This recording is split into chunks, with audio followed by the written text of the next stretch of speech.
All right, so I think we are ready. Without further ado, you can go to the next slide. All right, so welcome to the K-3 year-long journey, phonics. We'll be focusing on single syllable word reading and spelling with sound boxes today. And my name is Ramona Brown. My time spent in the classroom was in second and third grade. I also served as a reading interventionist before becoming a reading coach and ultimately a state literacy specialist prior to assuming my role now as a science of reading professional development coach at the Rollins Center. I am a Western girl, originally from Denver, Colorado, who moved to South Carolina and then moved here to Atlanta, Georgia to join the Rollins team on its mission of literacy and justice for all. In my spare time, I love movies, time with family, and travel. And now to my co-host, Rebecca Loera. Hi, everyone. My name's Rebecca. It's good to meet y'all. I served as an elementary educator most of my time in first grade. I also had some experience in second and fourth grade, but first grade has my heart. I'm originally from Houston, Texas, and for about the past decade, I was living in Bryan College Station, graduated and started my teaching career there. And I moved to Atlanta to also join Rollins in their mission for literacy and justice for all. In my free time, I love to travel to new places. I like to go hiking and just being outside and spend time with loved ones. And as Ramona, we both have the same title. Now I currently serve at Rollins as a science of reading professional development coach. And we're so excited that y'all are here with us today. Yes, welcome, welcome. So now we'll have a roll call. We're going to ask, are you a Cox Campus member, and what best describes your role?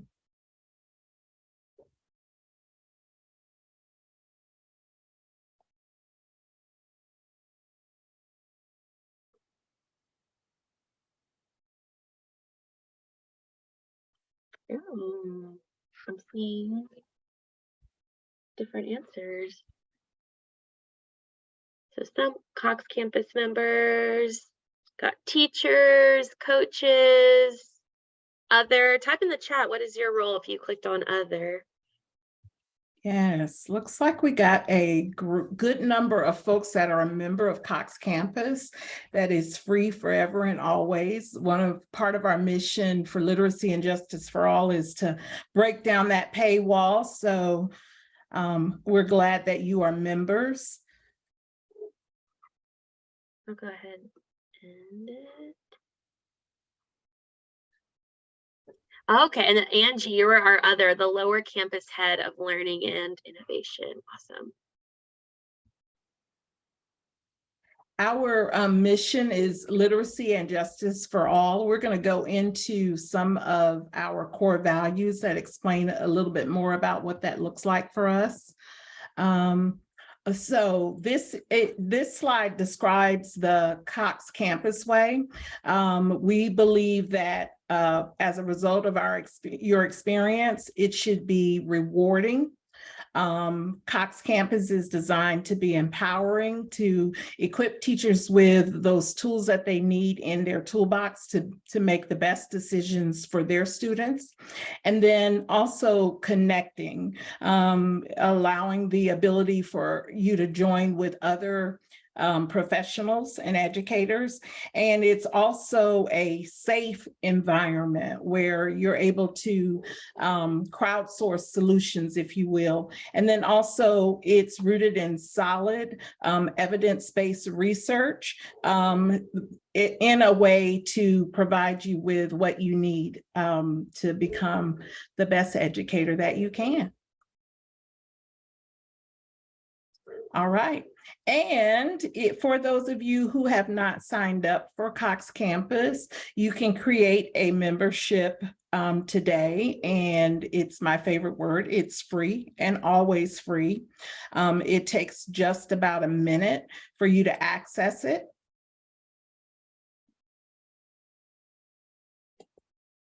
So now that we know a little bit about who you are and you know a little bit about who we are, we'd like to focus in on connecting the science in order to build our knowledge before we can transfer it to action.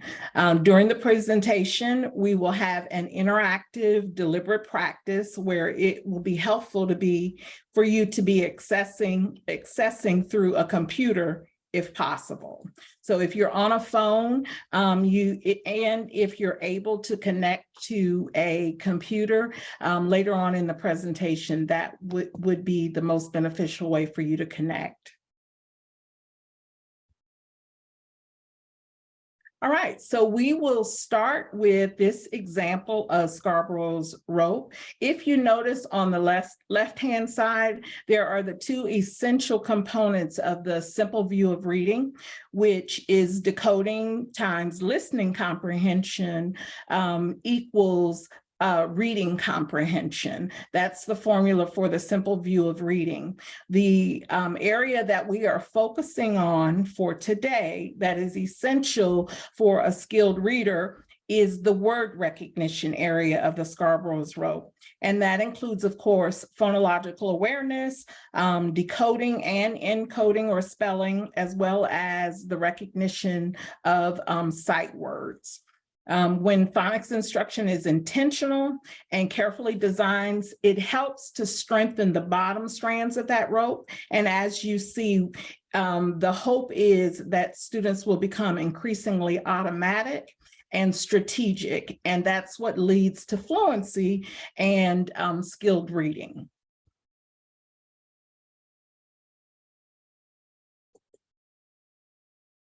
And also another theory that you may be familiar with, it connects to the regions in the brains, and it's called the four-part processor. So if you notice, the first part is tied to speech, then connected by phonics to the orthographic processor, which is memory of letters and print. Then, of course, our meaning processor, where vocabulary and word meaning comes into play. Those three processors are the sweet spot, if you will, in any lesson. And then, of course, we cannot forget the context processor because of the dynamic of the English language. We have multiple meaning words, and then we also have sentence structure and text structure that comes into play, as well as the schema. So real quick, I am going to name some things, and I'd like for you to type in the chat which of these four processors is activated.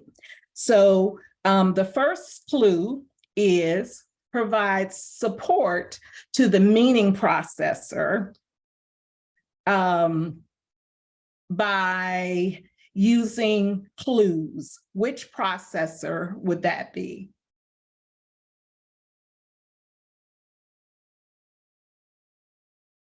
You would start typing your answers in the chat.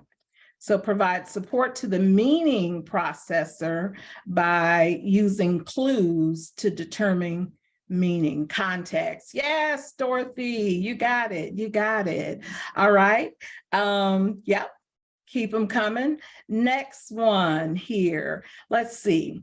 This particular processor helps us to recognize, store, and recall letters and combinations of letters. Which processor would that be? Type your answer in the chat. Orthographic, yes, Tanya, we're getting faster here. I love it, I love it. Okay, and the next clue. This processor helps us to organize words into meaningful networks, sometimes by spelling patterns, categories, and concepts or word relations. Yes, Angie, meaning. Awesome, awesome, awesome. And this one is probably going to be easy. This one is activated by speech, and it helps to detect the smallest unit of sounds called phonemes. Awesome. We all got 100s here today. Thank you guys for participating. All right. And next, I'm going to hand it over to Rebecca. I gotta unmute myself. All right, so we're going to dive into another theory, and that's one of my favorite theories, Linnaeus Aries phases of reading and spelling development. So Aries research helps us to understand these phases or stages that relate to how a child develops concepts about written and spoken language over a time period, usually between 4 to 6 years old. So that's when we're looking at these phases right here. It's important to understand the predictable phases of development our students pass through as they develop their decoding and encoding skills, because knowing these phases helps us to plan appropriate instruction. And that's going to be what advances students' word recognition skills. And you'll notice this red box that I have right here, because I want us to zoom into these two phases right here as we get ready to jump into word reading, word spelling using sound boxes. So let's zoom in. I want us to focus first on that partial alphabetic phase. So in this phase, you'll see emerging letter sound combinations. So for example, you can see this writing example I have right here of I have a blue hat. Oftentimes children will use initial sounds along with context to be guessing unfamiliar words. And you'll also see the use of final sounds to figure out a word. So for example, if I wanted a child to read the word took, they're going to recognize the t at the beginning and the k at the end, and they may say a word like tick or tuck or talk, because that medial sound is a little difficult for this phase. So what's the prescription for instruction? Some of the things that we would want to do for students that we're finding here in this partial alphabetic phase, things with blending and segmenting routines, having that alphabet arc to solidify the alphabetic principle, a lot of focus on initial and final sound sorts.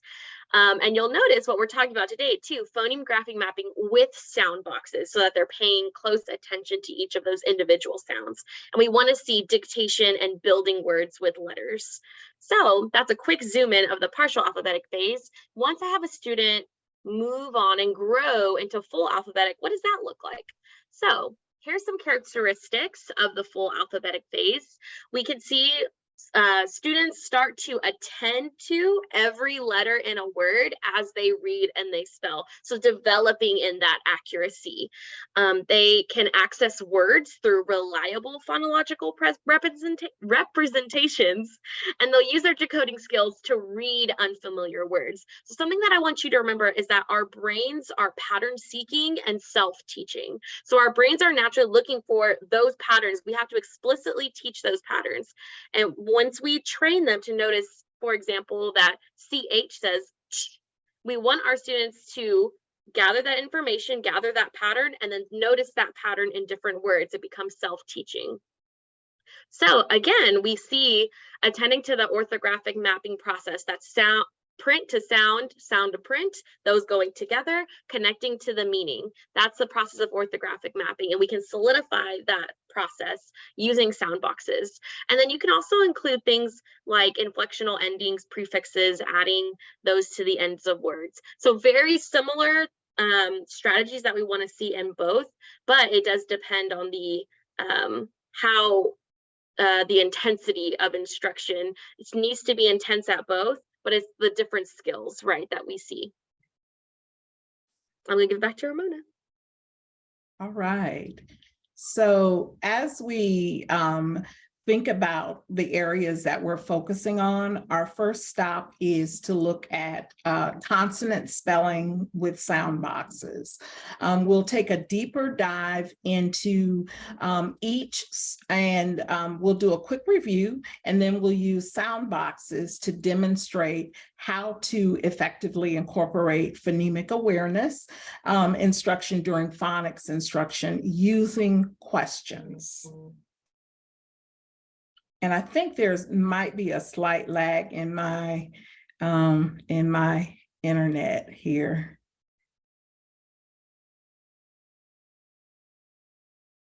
All right, so just as a reminder, a consonant is a speech sound.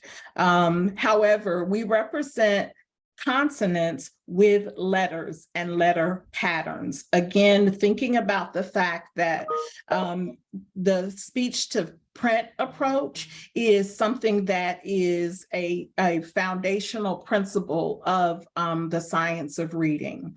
So if F is the consonant, if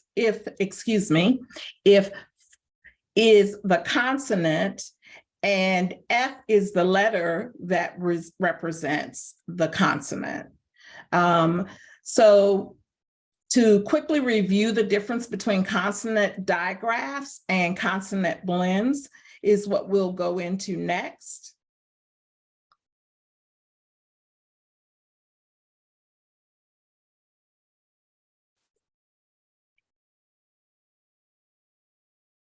I'm not sure if it's changing for you all, but it's not for me.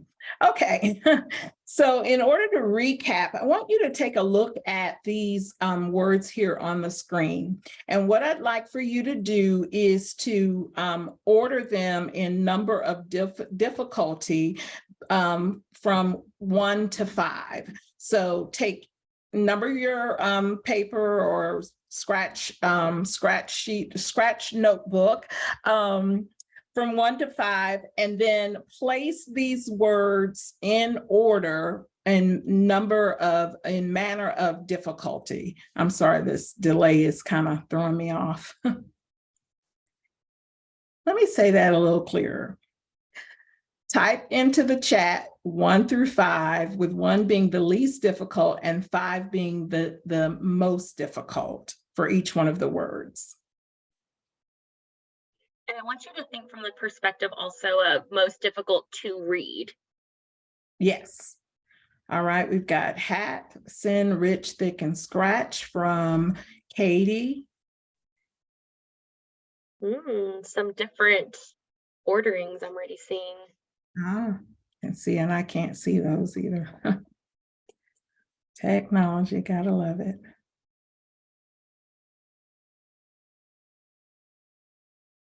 All right, would anybody care to come off of mute and share with us why you placed the words in the order that you did?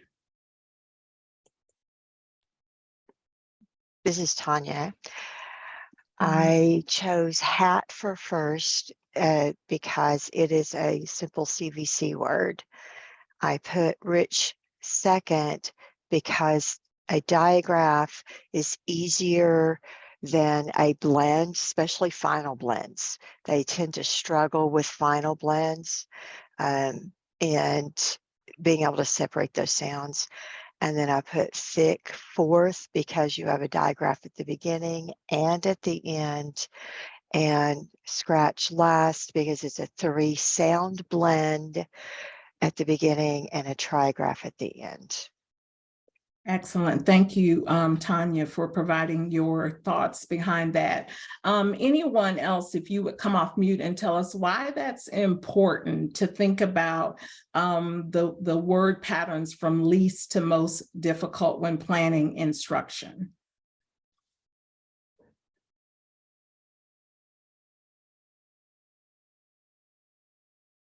Anybody?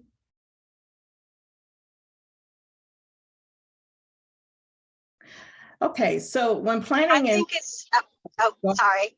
No, please go ahead. I think it's important just to give them a sense of accomplishment, you know, and not start off with something so difficult that they kind of give up in the beginning. And I might be way off because I just got on, but that's just my opinion. Awesome. Thank you for sharing that.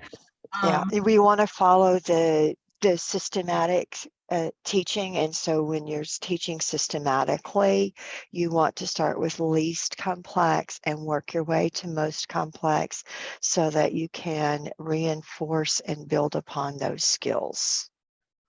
Exactly, exactly. And this is important for teachers to be aware of, especially when you're looking at a curriculum and thinking about being responsive to your students. Knowing and understanding how the language complexities build in patterns over time is important, because if they don't have a good grasp of the simple patterns, then they will struggle as the complexities progress. All right, and now we will reveal the answers.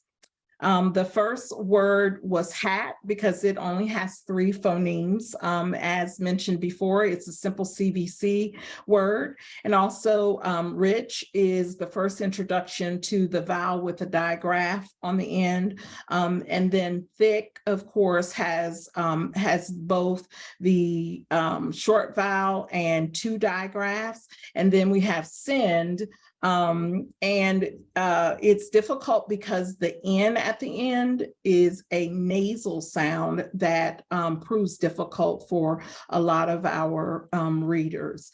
And then the last one, of course, is the most complex. It has a short vowel sound, but it also has a trigraph and a 3 consonant blend.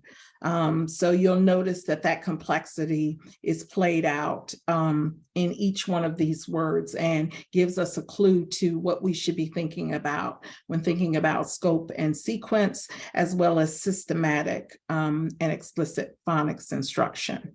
All right, moving right along.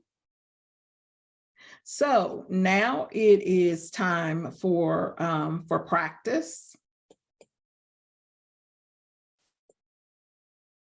All right. And, yeah. So as we get started, we're going to start doing sound boxes. We're going to start with digraphs.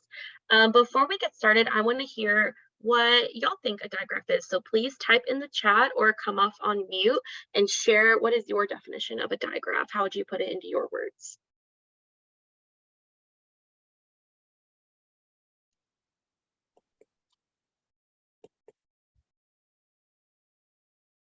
So Elena shared 2 consonants that make 1 sound. And I definitely remember in first grade saying the exact same thing, 2 consonants that make 1 sound. And Tanya, a group of letters that come together make 1 sound. Oh, Katie, the H brothers. Oh, that's a way to think of it. I never heard of that way before. So yeah, they got to stay together. That's right. Okay, awesome. So let's dive in. I think, Elena, you must have gotten this presentation beforehand or something. Like 2 consonant letters that make 1 sound is a digraph. So what is this going to look like using sound boxes? I'm going to do a model word, and then we're going to do one together. So for example, I want you to watch me encode and read the word chop. So I'd have my students say chop, chop. Let's tap out the sounds first. Chop. Now let's map the sounds. Good. What's the first sound in the first box? Good. What's our middle sound? What's our last sound?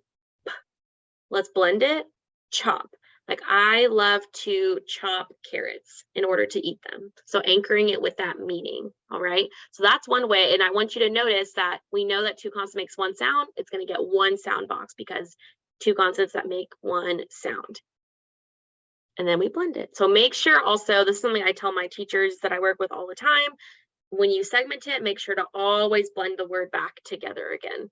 So let's do one together. I want us to do the word, oops, I started pressing it. Let's do the word cash. Everyone, you can come off mute, please. Say cash. Cash. Good. Oops, sorry about that. Let's blend. Where are my notes? Let's blend or tap out the word cash. Good. Now let's map it with sound buttons.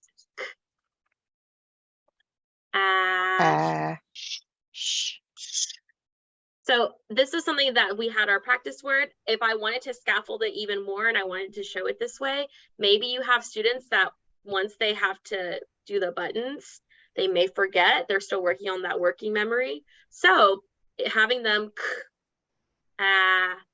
one at a time, that can be a good scaffold as well.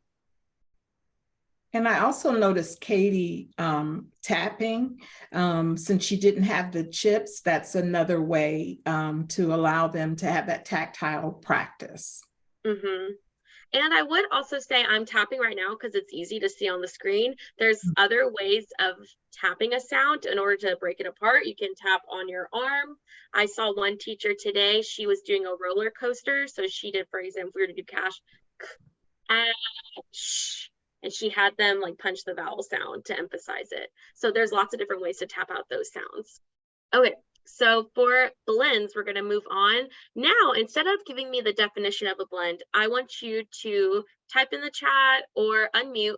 Tell me the difference between a blend and a digraph.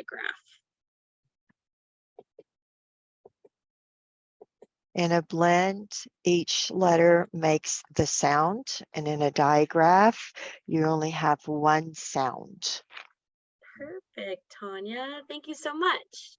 Yes, so in a blend, you have 2 or 3 consonants, right? Because we can have a blend of 2. We see right here an S blend, or if I was to add STR, that's 3 consonants. And each of those make a blended sound. They are together, but they each retain their individual sounds. So let's look at, for example, teaching consonant blends versus blending.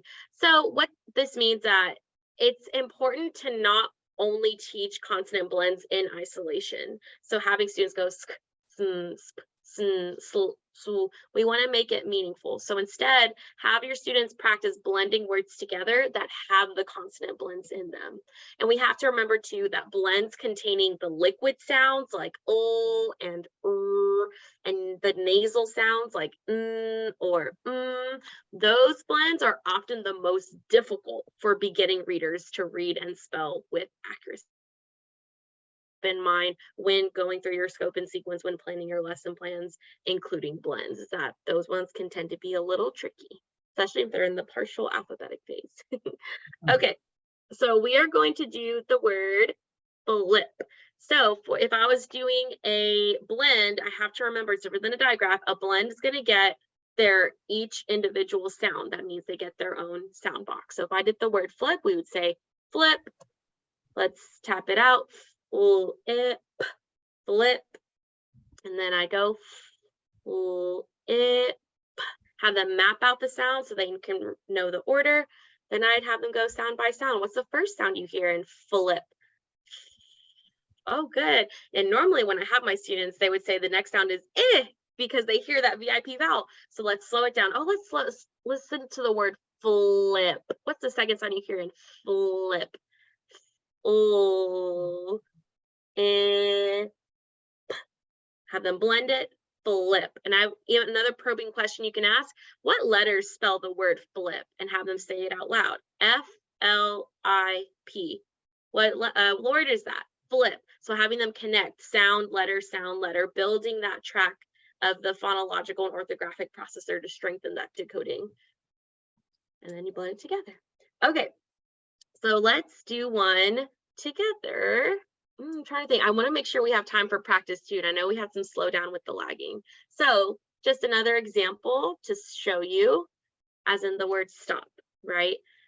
So stop, have them tap it out, map it out, and then spell it out. And make sure, like I said, when they segment, they also read too. And I'll hand it back to Ramona. All right, so now on to vowel spellings with sound boxes. Then we'll use the sound box. After reviewing the vowel spellings, we'll use the sound boxes to demonstrate how to effectively incorporate phonemic awareness into phonics instruction and through the use of questioning. All right, so just as with the consonant spellings, a vowel is also a speech sound. As we all know, when we get to vowels, it gets kind of tricky, as is demonstrated here on the screen with the long O sound. So here is demonstrated 5 different ways: the OA as in soap, or O, consonant E as in rope, or OW as in blow, or EW as in the word so. And next.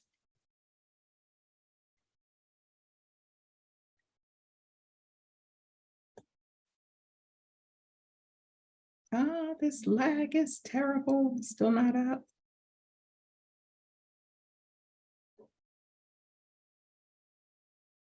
I will say that's why I came to work instead of doing it from home, because I got scared. I have excellent internet. I don't know what's happening. It's not showing on my side that the short vowel sound is up. I Well, can go ahead and take it because I can see it. oh, okay, now it's up. All right. So short vowels are included in the lax vowel category because when articulated, your mouth is in a loose or relaxed position. This O is a perfect example of your mouth being relaxed. When I think about the vowel valley, my chin is dropped all the way when I say the sound ah. These sounds are written as a single grapheme, and so we know traditionally it's been taught as A, E, I, O, and U. But that makes those vowels a little bit easier than the more complicated structure of the long vowels with all of its spellings. So just like the consonants, we can reinforce the sounds using the sound boxes. So you're going to first watch me encode or spell and then decode and read the word mop. I'll say the word first, mop, and then I would ask my students to say the word, usually using some sort of hand gesture, of course, through routine. And I say mop, they say mop, and then we segment it. So the first sound that we hear is mop. I would ask a question like, what do you see and feel when you make the first sound in mop?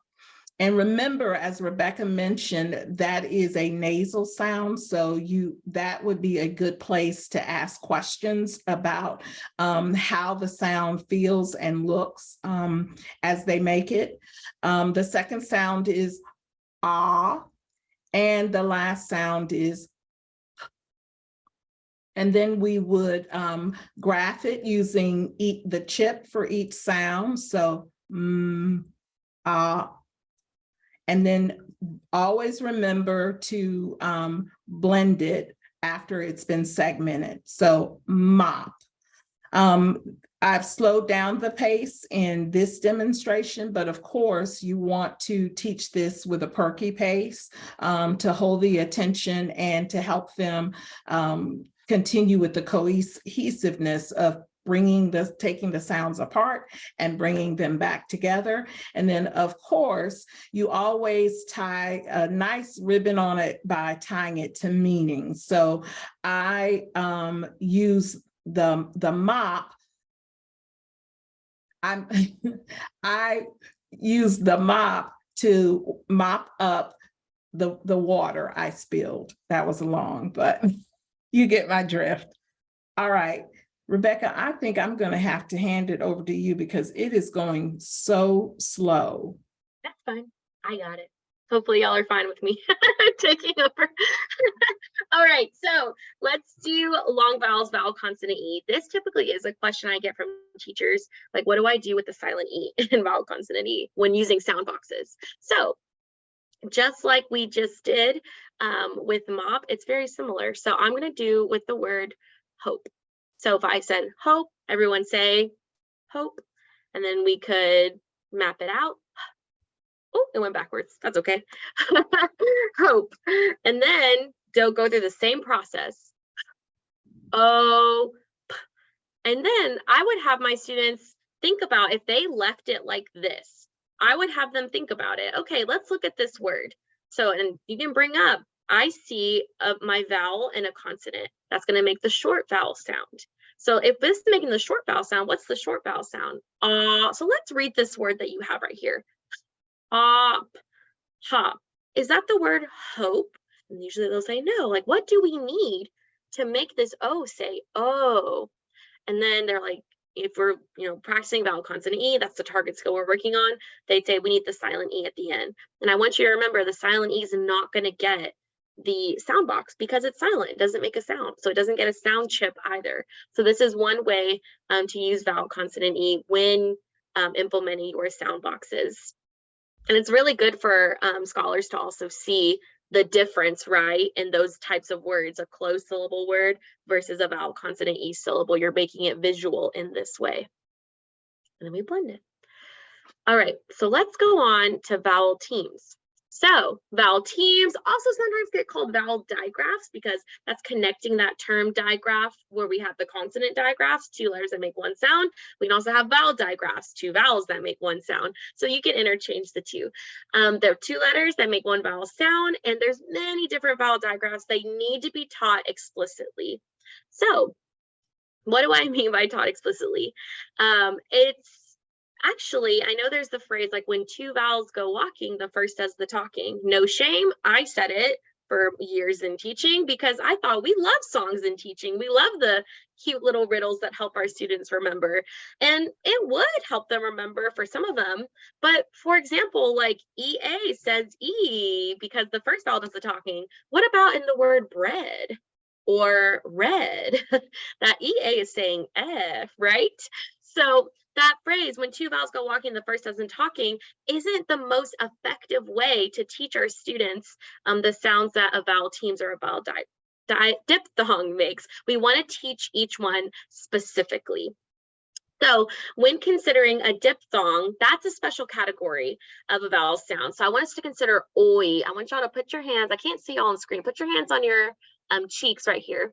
And I want you to say oi, oi. So when we say oi, put your hand to your chin, oi. That oi, my mouth is going from here to E. So we call that a sliding vowel sound. All right. So a sliding vowel sound means that it still is one sound, but it's sliding. Oi. It's a sliding sound. All right. Let me see. Is everyone still with me?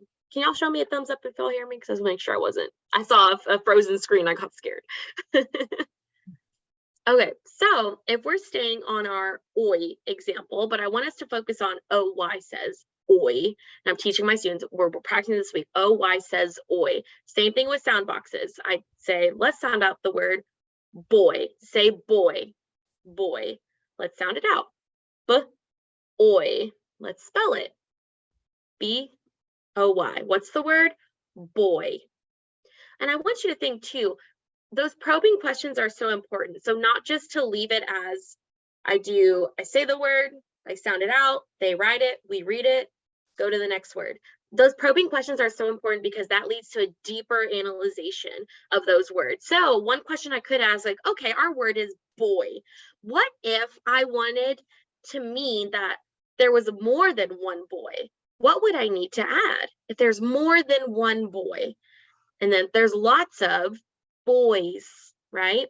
So what do I need to add? And then we could talk about, we need to add an S at the end of our word for boys.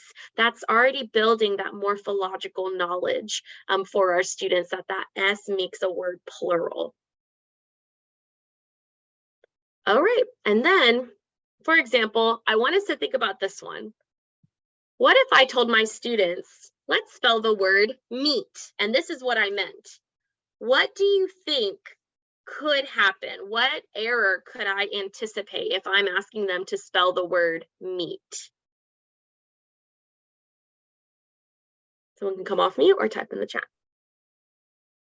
I'm thinking most likely you would have a scholar attempting to sound out each letter. Oh, okay. So if they were trying to do like E8? Yes, and you may also have a scholar when they blend the EA, they may realize that that first E is going to be long.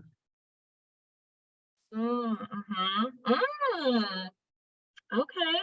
Yes. So there's lots of different things I'm seeing in the chat too. That's one I didn't consider though, Amanda. So if I was having a scholar spell meat, for example, they may just hear eat.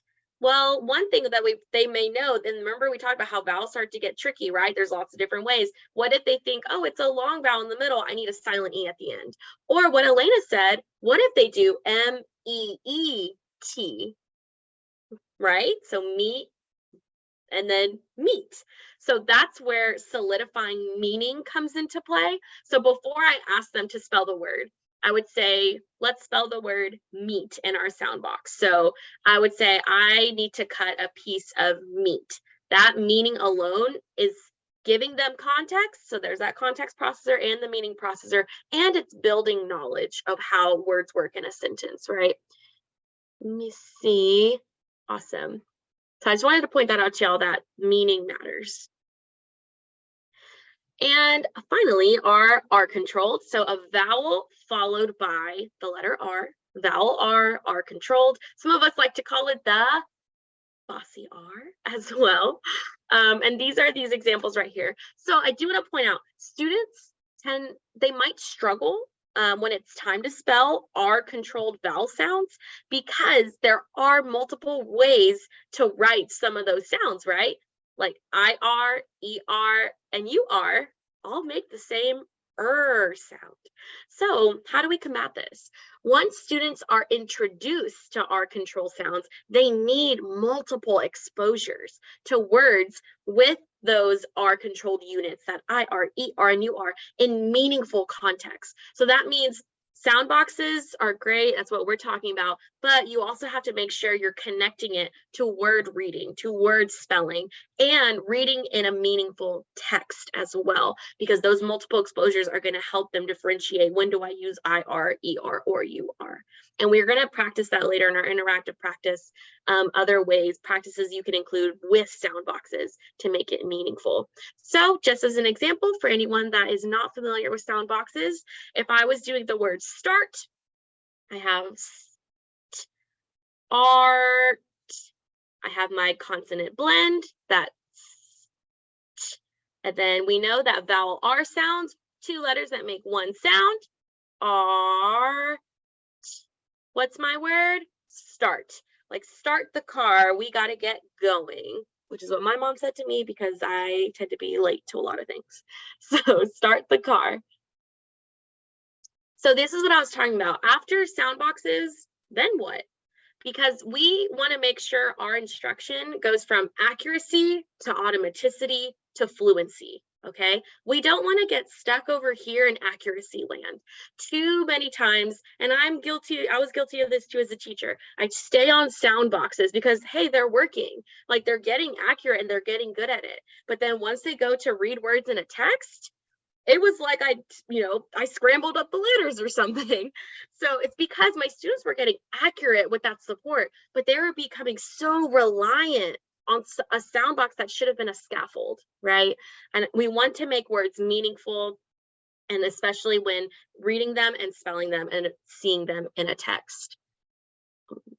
So other key strategies include word chaining. Word chaining is one of my favorite ones. We do have some word chaining resources on Cox campus that we will be sharing. So the word chaining routine, and then all these examples, it's about 3 or 4 pages already done for you. So you don't have to come up with those. So here's an example of word chaining. And I'm going to model it, and then we're going to give you guys time to practice it. So I would have my students, I'd say, spell the word bus, and I'd have them follow the same script we did with sound boxes. So say bus, bus. Let's sound it out. Good. Let's write the word bus. I ride a bus to school. Now let's change the s to g. So I talk about, we're only changing the s to g. What's my next word? And then they'd say bug. So you'll notice I'm going up the ladder. Good. Now let's change the to ah. What word is that? Right? Bog.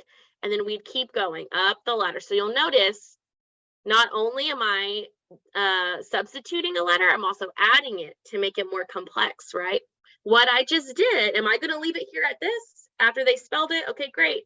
No, I just created a beautiful word list. So when I have this done, I'm going to have my students, okay, let's go to the bottom of our ladder. Let's read up the ladder. Bus, bug, bog, log, slog, smog, smug. Great. Let's start at the top. Let's go back down our ladder. Smug, smog, slog. Continue all the way down. You just gave them 14 at-bats at reading words. And that's what we want. We want to wash our kids with reading words. And then phoneme graphing mapping, very similar to sound boxes. It's a little bit more of a complex activity. And I like that. I like this building of complexity, right? Don't want to get stuck in accuracy land. We got to move them up to automaticity land so we can get to fluency. So, for example, just like sound boxes, let's say the word dart. So y'all can come off mute and do it with me too so I can hear y'all. So say the word dart. Dart.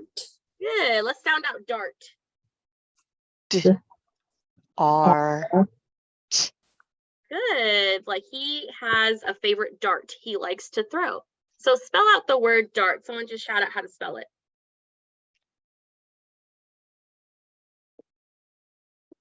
D-A-R-T.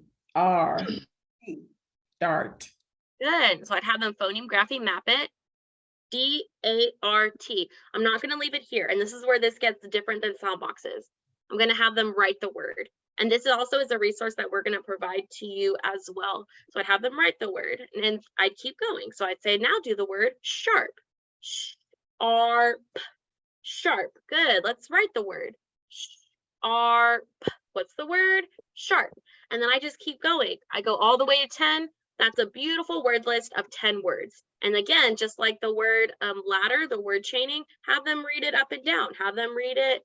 Go to the first word, go to the last word, go to this, go to number 6 and read that word. So giving them all those at-bats. And I love this one too, because this goes back to having meaningful context. So having them write a sentence when they're done, the sharp dart lands on the target. And that might be a little bit of a more complex skill, but that's okay. So that is what makes it meaningful. We're linking phoneme graphing sound to print, but also to that meaning processor. And they're practicing writing. So all the things. All right, so we're going to give you guys time to practice each of these 3 different activities. So what we want to do is when we break out, we're going to go into breakout rooms. You're going to have 3 groups or 3 people in your breakout room, 3 people in your breakout room.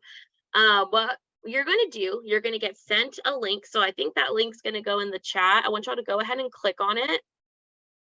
The Google Drive link once it goes in, just so you can have it.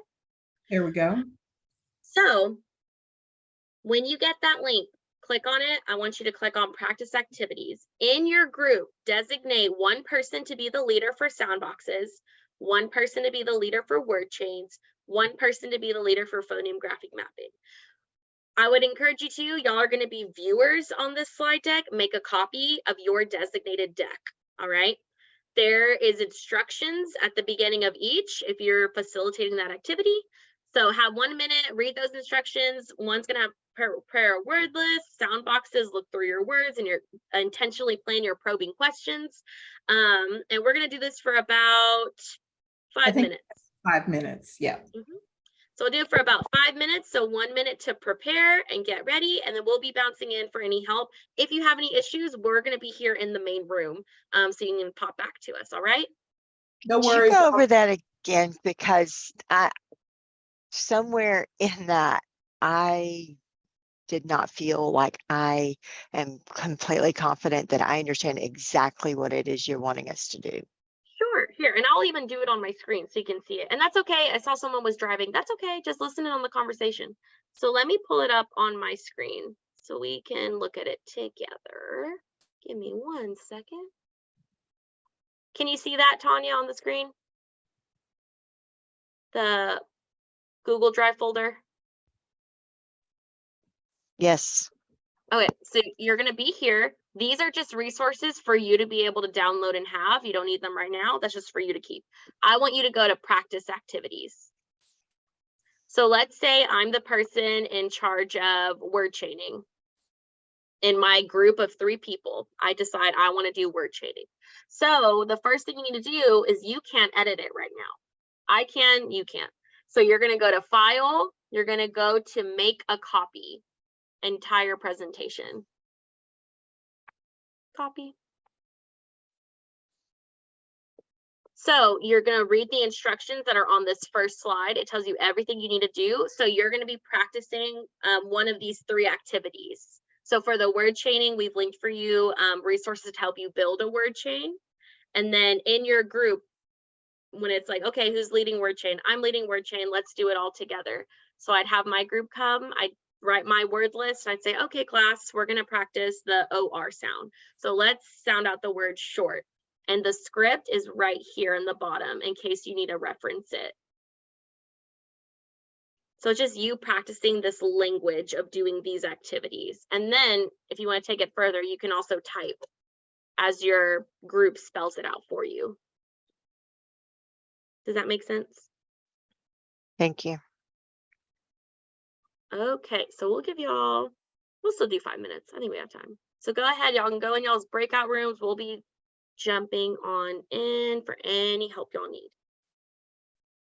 Okay, so although we didn't get to practice all these activities, these are just other resources, other suggestions for decoding and encoding.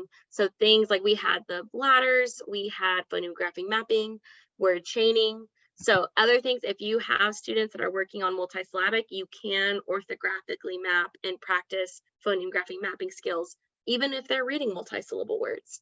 They can do it with things like syllaboards. That is also the process of orthographic mapping and putting it into their long-term memory for word retrieval. And then I'll let Ramona.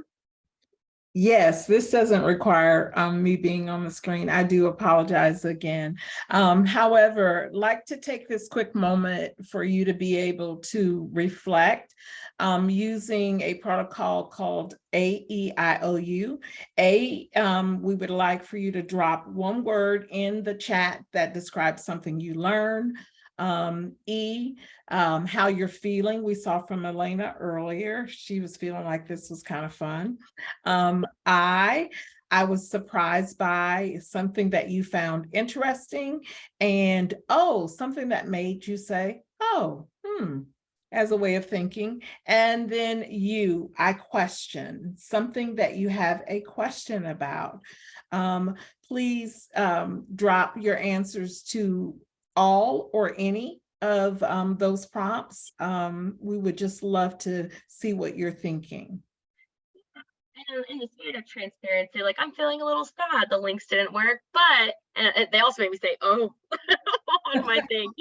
But I definitely am also feeling grateful that y'all are here, y'all are sticking it out, and I hope that y'all still took away. So type in the chat what y'all's reflections are. And as y'all type that, we're also going to release a poll in a couple seconds.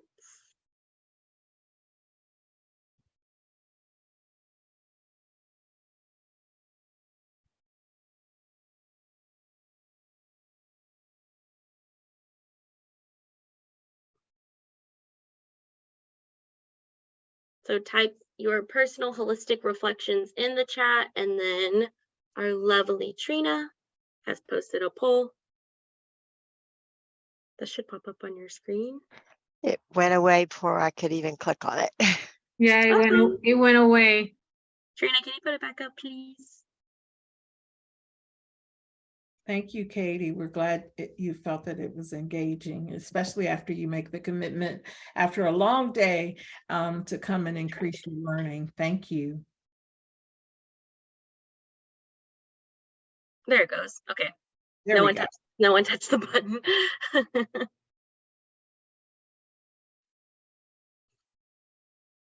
So then as you do that poll, please fill it out.